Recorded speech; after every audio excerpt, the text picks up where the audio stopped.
എല്ലാ കൂട്ടുകാർക്കും ശുഭദിനം നടന്നുകൊണ്ട് നമുക്ക് രേവതിയുടെ സച്ചിയുടെ നാളത്തെ നല്ലൊരു വിശേഷം കേട്ടാലോ. അങ്ങനെ നാളത്തെ വിശേഷത്തിൽ നമ്മൾ കാണുന്ന കലാവതി മുത്തശ്ശിയുടെ വീട്ടിൽ നിന്ന് അങ്ങനെ എല്ലാരും കൂടെ വീട്ടിലേക്ക് വരുവാണ്. വന്നു കഴിഞ്ഞപ്പോഴാണ് ചന്ദ്രമതിക്ക് ശ്വാസം നേരെ വീണേ. കാരണം കലാവതി മുത്തശ്ശിയുടെ വീട്ടിൽ പോയിട്ട് ചന്ദ്രമതിക്ക് ഒരു സുഖമില്ല. അവിടെ ചെന്നിട്ടുണ്ടെങ്കിൽ ജോലികളൊക്കെ എടുക്കണം. കലാവതി മുത്തശ്ശിയുടെ അടുത്ത് ഊടായ്പ പണിയായിട്ടിരിക്കാൻ ചന്ദ്രമതിക്ക് പറ്റില്ല. ഈ പണി ചെയ്തില്ലെങ്കിൽ മുത്തശ്ശി ചെയ്യിക്കും. അതേ ഒരു സ്വഭാവം മുത്തശ്ശിക്ക്. പക്ഷെ സ്വന്തം വീട്ടിൽ വന്നാൽ ഇനിയിപ്പോ കുഴപ്പമില്ല. ഇനി പണികളൊക്കെ രേവതി ചെയ്യും. ചെയ്തില്ലെങ്കിൽ താൻ ചെയ്യിക്കും. അതാണല്ലോ ചന്ദ്രമതിയുടെ സ്വഭാവം. ചന്ദ്രമതി അങ്ങനെ ആസ്വദിച്ച് വന്ന് സെറ്റിയിലേക്ക് ഇരിക്കുകയാണ്. ഈ സമയത്ത് രേവതി മുറിയിലേക്ക് കയറി പോന്നിറങ്ങുമ്പത്തേനും ചന്ദ്രമതി പറഞ്ഞു, നീ എങ്ങോട്ടാ കയറിപ്പോണേ? അല്ലമ്മേ, പൂക്കട തുറക്കണം, കുറച്ചു ദിവസം അടച്ചിട്ടിരിക്കുമല്ലായിരുന്നോ? പിന്നെ കോടികൾ വരുമാനം കിട്ടുന്ന കടയാണല്ലോ, വേറെ പണിയൊന്നുമില്ല. നീ ഇവിടുത്തെ പണികൾ ചെയ്തിട്ട് അങ്ങോട്ട് പോയാൽ മതി. ഇവിടെ ശ്രുതിക്കും വർഷയ്ക്കും ഒക്കെ ജോലിക്ക് പോകേണ്ടതാ, അറിയാലോ. വർഷയ്ക്ക് ഡബി സ്റ്റുഡിയോയിലേക്ക്, ശ്രുതിക്ക് ബ്യൂട്ടി പാർലറിലേക്കും പോകണ്ട, ബാക്കി എല്ലാവർക്കും പോകണ്ട. അതുകൊണ്ട് നീ അടുക്കളയിലേക്ക് പോയി ചായ വെക്കാൻ തുടങ്ങാം പറയണ.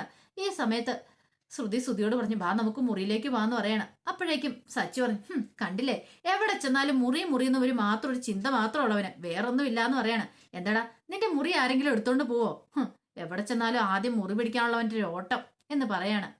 ഇതൊന്നും മൈൻഡ് ചെയ്യാതെ ശ്രുതിയും കൂടെ മുറിയിലേക്ക് പോയി. ആ സമയം സച്ചിയും കൂടെ അങ്ങോട്ട് പോകുമ്പോഴത്തേനും ചന്ദ്രമതി പറഞ്ഞു, എന്ത് പറയാനാ, മുറിയുള്ളവരൊക്കെ പോവും, അല്ലാത്തവരൊക്കെ ഇവിടെ ഇരിക്കും, നമുക്ക് മുറിയില്ല ഒന്നുമില്ലെന്ന് ചന്ദ്രമതി പറയണേ. ഇത് കേട്ടപ്പോ രവീന്ദ്രൻ പറഞ്ഞു, നീ എന്തിനാ ചന്ദ്ര ഇങ്ങനെയൊക്കെ പറയണേ? മുറിയുടെ പ്രശ്നമാണോ? അത് ഉടനെ ഞാൻ തീരുമാനമാക്കാം. ടെറസിന്റെ മുകളിൽ എന്തായാലും ഒരു മുറി പിടിക്കാൻ ഞാൻ തീരുമാനിച്ചെന്ന് പറയണേ. ഇത് കേട്ടപ്പോ ചന്ദ്രമതി ഓർത്തു, അത് അപകടമാണ്. രേവതി സച്ചി ഈ വീട്ടിൽ നിന്ന് പോകണം എങ്ങനെയെങ്കിലും. മുറിയും കൂടെ പിടിച്ചു കഴിഞ്ഞിട്ടുണ്ടെങ്കിൽ അവർ ഒരിക്കലും ഈ വീട്ടിൽ നിന്ന് പോകാനായിട്ട് പോകുന്നില്ല. എന്തെങ്കിലും ചെയ്തേ മതിയാകുള്ളൂ. അങ്ങനെ ചില തീരുമാനങ്ങളൊക്കെ മനസ്സിലെടുക്കുന്നുണ്ട്.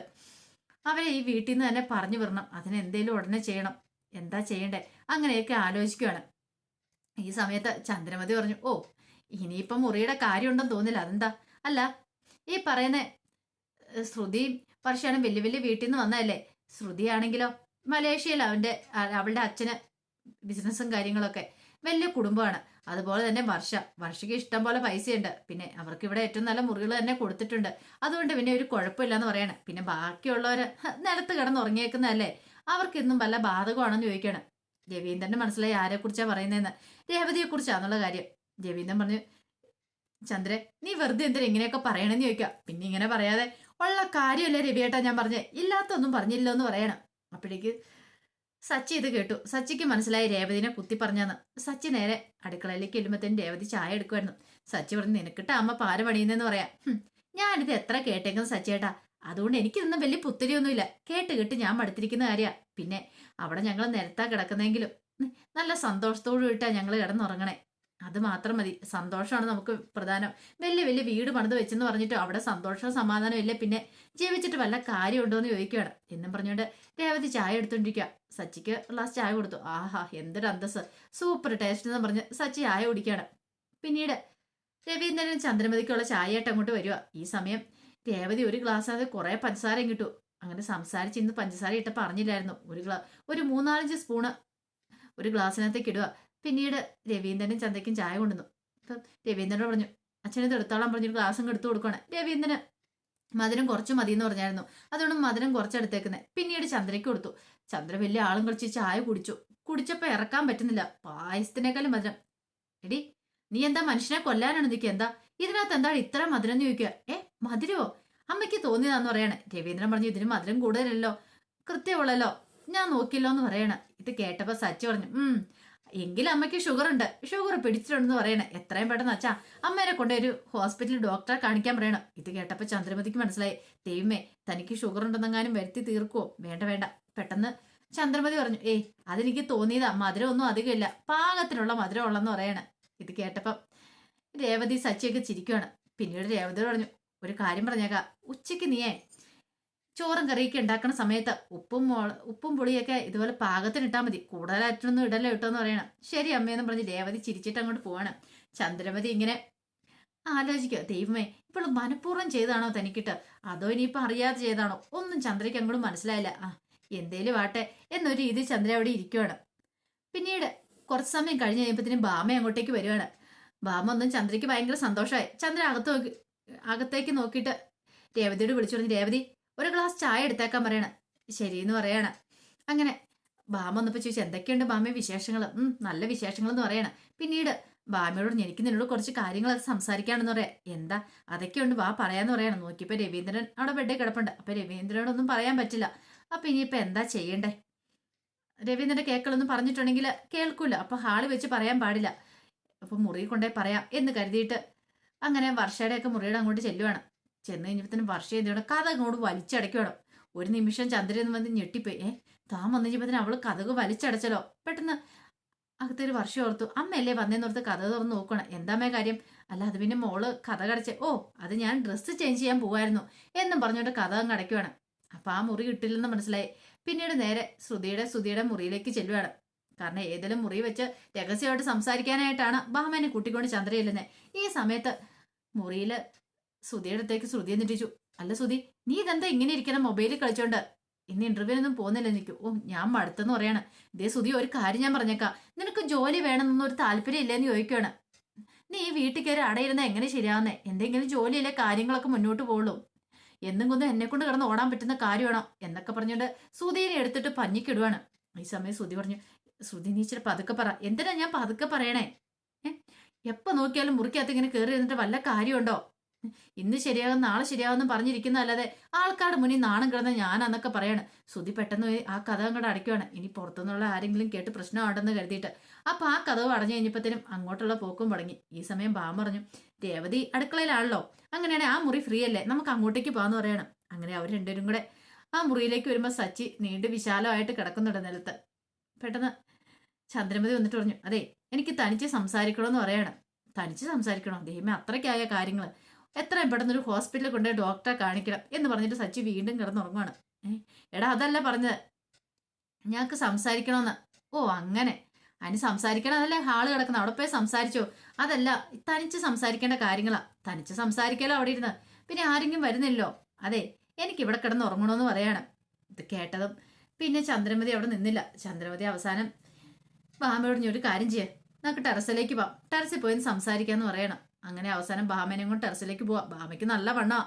അങ്ങനെ ബാമയ്ക്ക് അവിടെ കയറാൻ പോലും ബുദ്ധിമുട്ടാണ്. അവസാനം ബാമേനും കൂടി ടെറസിലേക്ക് അങ്ങോട്ട് പോയി. ടെറസിൽ ചെന്ന് കഴിഞ്ഞപ്പോഴത്തേനും ബാമ ചോദിച്ചു, നിനക്ക് എന്താ ഇതിന് മാത്രം സംസാരിക്കാനുള്ളേ? ഓഹ് എന്റെ ദൈവമേ, ഈ ടെറസ് കയറ്റിയ മനുഷ്യന്റെ ഇടപാട് തെറ്റിച്ചല്ലോ. നീ കാര്യം എന്താന്ന് പറയണം. അത് പിന്നെയുണ്ടല്ലോ ബാമേ, ഇപ്പൊ തന്നെ നീ കണ്ടില്ലേ ഓരോ പ്രശ്നങ്ങൾ. മുറി പ്രശ്നം, മുറി പോലും ഇല്ല നേരെ ചൊവ്വേ എനിക്കും രവിയേട്ടൻ കിടന്നുറങ്ങാനെന്ന് പറയാം. അതാണ് പ്രശ്നം. ഞാൻ ആ രേവതിനെയൊക്കെ ഇവിടെ നിന്ന് അടിച്ചോടിക്കാന്ന് വിചാരിച്ചിരിക്കുമായിരുന്നു. അതെന്തിനാ നീ രേവതിനെ അടിച്ചോടിക്കണമെന്ന് ചോദിക്കാം. അല്ല അത് പിന്നെ അവരിവിടെ ഉണ്ട് ശരിയാകത്തില്ലെന്ന് പറയാം. അത് ഇതിനോട് ഞാൻ ചോദിക്കാതിരിക്കുമായിരുന്നു. ഇന്ന് രേവതി കട തോന്നില്ലേ നിൽക്കും. പിന്നെ വലിയ കടയല്ലേ? അല്ല വലിയ കടയോ? എന്നാലും നിന്റെ പേരിൽ ശ്രുതി ബ്യൂട്ടി പാർലർ വെച്ചിട്ടുണ്ട്. അതുപോലെ തന്നെ രേവതി ഒരു പൂക്കട ഇട്ടിട്ടില്ലേ? പിന്നെ വലിയ പൂക്കട എന്തിനു കൊള്ളാന്ന് പറഞ്ഞില്ല. ലക്ഷങ്ങളുടെ ബിസിനസ് അല്ലേ നടക്കണേ എന്ന് പറഞ്ഞു കഴിഞ്ഞപ്പോ തന്നെയാണ് രേവതി ചായയും കൊണ്ട് അങ്ങോട്ടേക്ക് വരുന്നേ. ഭാമിയോട് പറഞ്ഞു, ഇന്ന് ആന്റി ചായ എന്ന് പറയണേ. ചായ കൊടുത്തു. പിന്നീട് രേവതി അങ്ങ് തിരിഞ്ഞു നടക്കുമ്പോഴത്തേനും ചന്ദ്രമതി പറഞ്ഞു, ഇവളുടെ വിചാരം ഇവള് ഏതാണ്ട് വലിയ സ്റ്റാറാന്ന വിചാരം. ഒരു ചെറിയൊരു പെട്ടിവണ്ടിയിൽ ഒരു കട ഇട്ട് കഴിഞ്ഞപ്പോഴത്തേനും അവള് നിലത്തെങ്ങും അല്ല നിൽക്കണേന്ന് പറയണേ. രേവതി പറഞ്ഞു, അതെ ചെറുതാണെങ്കിലും എന്റെ കടയ്ക്ക് അതിൻ്റെതായ പ്രസക്തിയുണ്ട് എനിക്ക് എന്റെ ജീവിതത്തിൽ. കാരണം ചെറുതാണെങ്കിലും ഞാൻ ഒരു വരുമാനം ഉണ്ടാക്കുന്നുണ്ട്. എനിക്ക് അത് മതിയുമേ. അല്ലാതെ വലിയ വലിയ ബിസിനസ്സുകൾ നടത്തി കോടികൾ സമ്പാദിക്കണമെന്നും എനിക്ക് ആഗ്രഹമില്ലെന്ന് പറയണം. സച്ചേനെ ഒന്ന് സഹായിക്കണം, അത്രമാത്രം എന്റെ മനസ്സിൽ ആഗ്രഹമുള്ളൂ എന്നും പറഞ്ഞിട്ട് രേവതി ഇറങ്ങി പോവാണ്. ചന്ദ്രമതി ബാമ്പയോട് പറഞ്ഞു, കേട്ടില്ലേ അവളുടെ അഹങ്കാര വർത്താനം? എന്ത് ചെയ്യാനാന്ന് പറ. ഏത് സമയത്താണോ എന്തോ ഇവളെ പോലെ ഒരുത്തിനെ ഇങ്ങോട്ട് കൂട്ടിക്കൊണ്ട് വരാണ്ട് തോന്നിയത്. ഈ സമയം ബാമ പറഞ്ഞു, അവൾക്ക് എന്താ കുഴപ്പം? കുഴപ്പമൊന്നുമില്ല, എല്ലാം ഇത്തിരി കൂടുതലേ ഉള്ളൂ എന്നൊക്കെ ചന്ദ്രമതി പറയാണ്. പിന്നീട് പറഞ്ഞു, ആ സച്ചിനെ രേവതിനെയും കൂടെ ഈ വീട്ടിൽ നിന്ന് അടിച്ചോടിക്കാൻ ഞാൻ ശ്രമിക്കുക. ആ സമയത്താണ് രവിയേട്ടൻ ഇവിടെ മുറി പിടിക്കുന്ന കാര്യം പറഞ്ഞ്. മുറി പിടിക്കുന്ന? അതെ, ടെറസിൽ മുറി പിടിക്കണമെന്ന് എല്ലാവർക്കും കൂടെ മുറിയില്ലല്ലോ എന്ന് പറയാം. പിന്നെ ഒരു കാര്യമുണ്ട്, ശ്രുതിയുടെ ഇളയച്ചൻ വന്നിട്ടുണ്ടായിരുന്നു ഇവിടെ. ഇളയച്ചൻ ഇങ്ങോട്ടേക്ക് വരുവാണ്, ഉറപ്പായിട്ടും ഇവിടെ മുറിയും പണിയാനുള്ള പൈസ വരും. അങ്ങനെയാണെങ്കിൽ ടെറസിന്റെ മുകളിൽ ഞങ്ങൾ ഒരു 3 നില അങ്ങോട്ട് പണിയുമെന്ന് പറയാം. പിന്നീട് ചന്ദ്രമതി എന്നോട് ഓടി നടക്കുവാണ്. ചന്ദ്രമതി ഓടി നടത്തിട്ട്, ഇവിടെ ശ്രുതിക്കൊരു മുറി, ഇവിടെ വർഷയ്ക്ക് ശ്രീകാന്തിന് ഒരു മുറി, വലിയ മുറിയായിരിക്കണം. പിന്നെ ഇപ്പുറത്തെ ഒരു ചെറിയൊരു അടുക്കള പോലെ ഒരു ഇതും കൂടെ വേണം. അതിന് വേറെ അടുക്കള അല്ല, അവർക്ക് എന്തെങ്കിലുമൊക്കെ ഉണ്ടാക്കണമെങ്കിലേ ഇരിക്കട്ടെ എന്നൊക്കെ പറയാണ്. ഇത് കേട്ടപ്പോൾ ബാം പറഞ്ഞു, കൊള്ളാലോ എന്ന് പറയാണ്. അങ്ങനെ ഇവിടെ ഒരു വിശാലമായ ഒരു വീട് തന്നെ അങ്ങോട്ട് പണിയുമെന്ന് പറയാണ്. പിന്നെ അതിന്റെ മുകളിലേക്ക് ഇവിടെ നല്ല പണിയും. ശ്രീതയുടെ അച്ഛൻ ഇനി അധികം താമസിക്കാതെ തന്നെ വരും. അങ്ങനെ വന്നിട്ടുണ്ടെങ്കിൽ പൂത്ത പടമല്ലേ ഇങ്ങോട്ട് വരാൻ പോണെന്ന് പറയാം. ഭാമ പറഞ്ഞു സ്മരണ വേണം. ശ്രുതിയുടെ ആലോചന കൊടുന്ന ഞാനാന്ന് പറയാണ്. ആ സ്മരണയൊക്കെ ഉണ്ട് ഭാമ നിന്നോട്. അതുകൊണ്ടല്ലേ ഇത്ര നല്ലൊരു പെൺകുട്ടീനെ ഞങ്ങളുടെ കുടുംബത്തിലേക്ക് കൊണ്ടുവരാൻ സാധിച്ചെന്നൊക്കെ ചോദിക്കുകയാണ്. അങ്ങനെ അഹങ്കാര വർത്താനമൊക്കെ ചന്ദ്രമതി പറയാണ്. ചന്ദ്രമതിക്ക് അറിയത്തില്ലല്ലോ കിട്ടാൻ പോകുന്ന അടി എന്താന്നുള്ള കാര്യം. പിന്നീട് ആകെപ്പാട് ടെൻഷനോട് കൂടിയിട്ട് ശ്രുതി മീരനെ കാണാൻ ചെല്ലുവാണ്. ശ്രുതിക്ക് ആപ്പാട് ടെൻഷൻ. വലിയ വലിയ നാടകങ്ങളൊക്കെ കളിച്ചിരിക്കുന്നത്. എങ്ങാനും നാടകം പൊളിഞ്ഞ് അതോടുകൂടി തീർന്നു. അങ്ങനെ ചെന്ന് കഴിഞ്ഞപ്പോഴത്തേനും മീര ചോദിച്ചു, എന്താടി നിന്റെ മുഖത്തൊരു വാട്ടം? അത് പിന്നെ ഉണ്ടല്ലോ, എന്തൊക്കെ കള്ളത്തരങ്ങൾ പറഞ്ഞാൽ ഇത്രയും ദിവസം പിടിച്ചു നിന്നെന്നറിയോ? അതിനിപ്പോ എന്താ കുഴപ്പം? ഒരു കുഴപ്പമില്ല. ഒരുത്തൻ വന്നായിരുന്നല്ലോ അഭിനയിക്കാനായിട്ട്. അയാളെ കൊണ്ട് മനുഷ്യൻ പൊറുതി മുട്ടിന്ന് പറയാണ്. അതിനെന്താ സംഭവിച്ചേ? പിന്നെ ഒന്നും സംഭവിച്ചില്ല. ദേ ശ്രുതിനെ കൊണ്ട് കൂടെ കുടിപ്പിച്ചു. ആകെപ്പാടെ നാശകോശമായിപ്പോയി. 2 ദിവസം അവിടെ നിന്നായിരുന്നെങ്കിൽ എന്റെ ചീട്ട് കീറിയാനെന്ന് പറയണം. നിനക്ക് എവിടെ നിന്ന് കിട്ടിയിട്ട് ഇങ്ങനെയുള്ള ആൾക്കാരെന്നൊക്കെ ചോദിക്കുക. എടി അയാൾ അങ്ങനെയൊന്നും ഉള്ളതല്ല, നല്ലതായിട്ട് അഭിനയിക്കുന്നവനാ. പിന്നെ അഭിനയം പോലും മനുഷ്യനെ നാണം കെടുത്താനായിട്ട് എനിക്കത് ചിന്തിക്കാൻ പോലും പറ്റുന്നില്ലെന്ന് പറയാണ്. ഇനി ഇങ്ങനെ പോയിട്ടുണ്ടെങ്കിൽ എവിടം വരെ എത്തുമെന്ന് അറിയത്തില്ല. എന്റെ കള്ളത്തരം എങ്ങാനും വീട്ടുകാരെ കണ്ടുപിടിച്ചാൽ അതോടുകൂടി ഞാൻ വീടിൽ നിന്ന് പുറത്താവുമെന്ന് പറയാം. ഇത് കേട്ടതും പെട്ടെന്ന് തന്നെ മീര പറഞ്ഞു, അതിനിപ്പോ കണ്ടുപിടിക്കാനൊന്നും പോകുന്നല്ലോ. കണ്ടുപിടിച്ചാൽ എന്നാ ചെയ്യുന്ന നീ ചിന്തിച്ചിട്ടുണ്ടോ? ഒരു കാരണവശാലും എനിക്ക് പിന്നെ ഒരു ഇതില്ല. കാരണം എനിക്ക് പിന്നെ ആ വീട്ടിലെ പരിസരത്തേക്ക് പോലും അടുക്കാൻ പോലും പറ്റില്ല. അവിടുത്തെ എൻ്റെ അമ്മായിമ്മനെ കുറിച്ച് നിനക്ക് നന്നായിട്ട് അറിയാലോ. പണത്തിന് മീതെ കമന്ന് വീഴുന്നവരവര്. അവരെങ്ങനെയൊന്ന് മാനേജ് ചെയ്ത് വെച്ചിരിക്കുന്നത് എനിക്ക് മാത്രമേ അറിയത്തുള്ളൂ. അതിൻ്റെ ഇടയ്ക്കാണ് ഇനിയിപ്പം വീരാന്റെ പ്രശ്നം കൂടെ പുതിയതായിട്ട് വന്നിരിക്കുന്നത്. ഇനിയിപ്പം 1 മാസം കഴിയുമ്പോൾ തന്നെ എൻ്റെ അച്ഛനെ കൊണ്ടുവരണമെന്ന് പറഞ്ഞിരിക്കുന്നത്. ആ സമയത്ത് ഞാൻ ആരെ കൊണ്ടുവരുമെന്തോ. ഇനിയിപ്പോൾ അഭിനയിക്കാൻ തയ്യാറുള്ള ആരെങ്കിലും കൊണ്ടുവന്നല്ലേ മതിയുള്ളൂ. അപ്പോഴേക്കും ഞാൻ എൻ്റെ കുത്തുവാള എടുക്കുമെന്ന് പറയാണ്. കാരണം ഇപ്പം തന്നെ എത്ര രൂപ കയ്യിൽ നിന്ന് ചിലവാക്കിയിരിക്കുന്ന അറിയാവോ? ഇനിയിപ്പം ഞാൻ എവിടുന്ന് പൈസ ഉണ്ടാക്കും? എനിക്കൊന്നും അറിയത്തില്ല മീര എന്നൊക്കെ പറയണം. ഇത് കേട്ടതും മീര പറഞ്ഞു, നീ ഒന്ന് സമാധാനപ്പെട്, എന്തെങ്കിലും വഴി ഉണ്ടാക്കാന്ന് പറയണം. അപ്പോഴാണ് ഡോറെ മുട്ടുന്ന ശബ്ദം കേട്ടെ. മീര പോയി തുറന്നു കഴിഞ്ഞപ്പോഴത്തേനും വീരാനാണ് കേട്ടെ. ആഹാ, ഇതാര്? ശ്രുതി മോളാന്ന് ചോദിക്കുകയാണ്. ശ്രുതിക്ക് നല്ല ദേഷ്യം. നിങ്ങളെ കാണാൻ വേണ്ടി എന്നെ ഇരിക്കുമായിരുന്നു പറയാണ്. ഇത് കേട്ടപ്പോൾ മീര പറഞ്ഞു, എന്ത് പരിപാടി ഇക്ക പോയി കാണിച്ചെന്ന് ചോദിക്കുക. എന്ത്? അല്ല, ഇക്ക പോയി കുടിച്ചിട്ട് അവിടെ പ്രശ്നം ഉണ്ടാക്കിയെന്ന് ചോദിക്കും. ഞാൻ പ്രശ്നമൊന്നും ഉണ്ടാക്കിയില്ല. അത് പിന്നെ ആ സച്ചിൻ നിർബന്ധിച്ച് കഴിഞ്ഞപ്പോൾ കുറച്ച് കുടിച്ചാന്ന് പറയും. എന്നിട്ടിപ്പ എന്നാ? ഇതേ വെറുതെ അനാവശ്യം പറഞ്ഞാണ്ടല്ലോ. ഇത് കേട്ട് കഴിഞ്ഞപ്പോഴത്തേനും വീരാൻ പറഞ്ഞു, അനാവശ്യമോ? ഞാൻ അനാവശ്യമൊന്നും കാണിച്ചില്ല മോളൂ. എന്താ എന്റെ പെർഫോമൻസ് എങ്ങനെയുണ്ടായിരുന്നു? ഒരു 2 ദിവസത്തോടെ ഞാൻ അവിടെ നിൽക്കുമായിരുന്നു, ഞാൻ അങ്ങോട്ട് കലക്കിയാരെന്ന് പറയാം. ഇത് കേട്ടത് ശ്രുതി പറഞ്ഞു, അതെ 2 ദിവസം കൂടെ അവിടെ നിൽക്കുവായിരുന്നു, നിങ്ങൾ കുളം കലക്കി വിട്ടാനോ, നമ്മുടെ മീൻ പിടിച്ചാനെന്ന് പറയാണ്. ഇത് കേട്ടപ്പോൾ വിരാൻ ചോദിച്ചു, എന്റെ പെർഫോമൻസ് കൊള്ളത്തില്ലാന്ന് ചോദിക്കുകയാണ്. പിന്നെ നിങ്ങളുടെ പെർഫോമൻസ് കാരണം മനുഷ്യൻ ആകെപ്പാടെ ഭ്രാന്ത് പിടിച്ച് നിൽക്കുകയെന്ന് പറയണേ. മോളു അങ്ങനെ പറയരുത്. ഈ സമയം മീര പറഞ്ഞു, ദൈവത്തെ ഓർത്ത് വീരാനിക്ക ഇനി പുറത്തൂടെ ഒന്നും അധികം ഇറങ്ങി നടക്കലെന്ന് പറയണേ. ഇറങ്ങി നടക്കലെന്നോ? അതെന്താ അങ്ങനെ പറഞ്ഞേ? പുറത്തിറങ്ങി നടക്കാത്ത കാര്യങ്ങളൊക്കെ ഇങ്ങനെ നടക്കുന്നേ. കാരണം എനിക്ക് കടയിലേക്ക് ഇറച്ചി വെട്ടാനായിട്ട് കൊണ്ടുവരുന്ന ആടിമാടിനെയൊക്കെ കൊണ്ടുവരണ്ടേ? അതൊക്കെ പിന്നെ ആര് ചെയ്യും? ഞാൻ തന്നെ പോയി വില വെച്ച് വാങ്ങിക്കൊണ്ട് വരണ്ടേന്ന് ചോദിക്കും. ഇത് കേട്ടതും മീര പറഞ്ഞു, കുറച്ച് ദിവസത്തേനെ തല പുറത്തേക്ക് ഇരണ്ട. കാരണം അഭിനയിക്കാനൊക്കെ ഇരിക്കുന്നതല്ലേ. അപ്പൊ ആൾക്കാർ മുമ്പിൽ തലയൊന്നും കാണണ്ട, അഭിനയിച്ചു കഴിഞ്ഞതിന് ശേഷം കണ്ടാൽ മതി എന്ന് പറയാ. അതിനകത്ത് ബീരാൻ വേണു. അങ്ങനെ ഒരു കാര്യം ഉണ്ടല്ലോ അല്ലേ? ആ കാര്യം ഞാനും കൂടെ മറന്നുപോയെന്ന് പറയാം. എന്നാ ഇപ്പൊ ഓർത്ത് വെച്ചോ എന്നൊക്കെ പറയണം. അല്ല എന്തിനാ വന്നേ? ഞാൻ ഈ ഇറച്ചിയും കൊണ്ട് വന്നാ, മോൾക്ക് തരാൻ വേണ്ടി വന്നാന്ന് പറയാം. ശരി എന്നും പറഞ്ഞിട്ട് അതും കൂടെ മേടിച്ചു വെക്കുവാണ്. പിന്നെ സുധീരെ അടുത്ത് എന്നിട്ട് പറഞ്ഞു, മോളെ ഇനി എനിക്ക് അഭിനയിക്കാനുള്ള ഇതുണ്ടല്ലോ അല്ലെന്ന് ചോദിക്കണം. എന്ത്?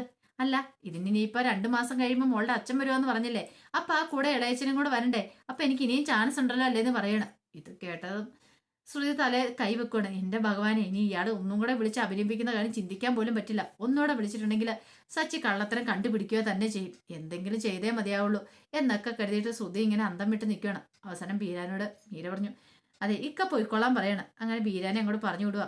ആ സമയം ശ്രുതി പറഞ്ഞു, എടി ഇങ്ങനെയുള്ള ഒരുത്തനെയൊക്കെ ആണ്ടി എന്നോട് പറഞ്ഞു വിട്ടെന്ന് ചോദിക്കും അഭിനയിക്കാനായിട്ട്. എടി എന്ത് ചെയ്യാൻ പറ്റും? ആരെയും കിട്ടണ്ടേ അഭിനയിക്കാനായിട്ട്? നീ പറയുന്ന പോലെയാണ് കാര്യങ്ങൾ എന്നൊക്കെ പറയാണ്. അപ്പൊ അതിന്റെ വിശേഷങ്ങളൊക്കെ ഉണ്ട്. ഇതിന്റെ ബാക്കി വിശേഷങ്ങളുമായിട്ട് വൈകുന്നേരത്തെ പ്രമോയി വരാം കേട്ടോ. അതിനുമുമ്പ് ഒരു കാര്യം പറഞ്ഞോട്ടെ, നമ്മുടെ ഡെയിലി സ്റ്റോറി എന്ന പേരിൽ ഒരു പുതിയ ചാനൽ തുടങ്ങിയിട്ടുണ്ട്. ആ ചാനലിനകത്താണ് നിങ്ങളുടെ ഇഷ്ടവിശേഷങ്ങളായ ഇഷിതയുടെയും മഹേഷിന്റെയും വേദയുടെയും വിക്രത്തിന്റെയും ഒക്കെ വിശേഷങ്ങൾ അപ്ലോഡ് ചെയ്യുന്നത്. അപ്പൊ ആ വിശേഷങ്ങളൊക്കെ കാണാൻ താല്പര്യമുള്ളവര് താഴെ കാണുന്ന ലിങ്കിൽ കയറി സബ്സ്ക്രൈബ് ചെയ്യാൻ ശ്രമിക്കണം കേട്ടോ. ഒരിക്കൽ കൂടി എല്ലാവർക്കും നല്ലൊരു ദിവസം ആശംസിച്ചാണ് നിർത്തുന്നത്.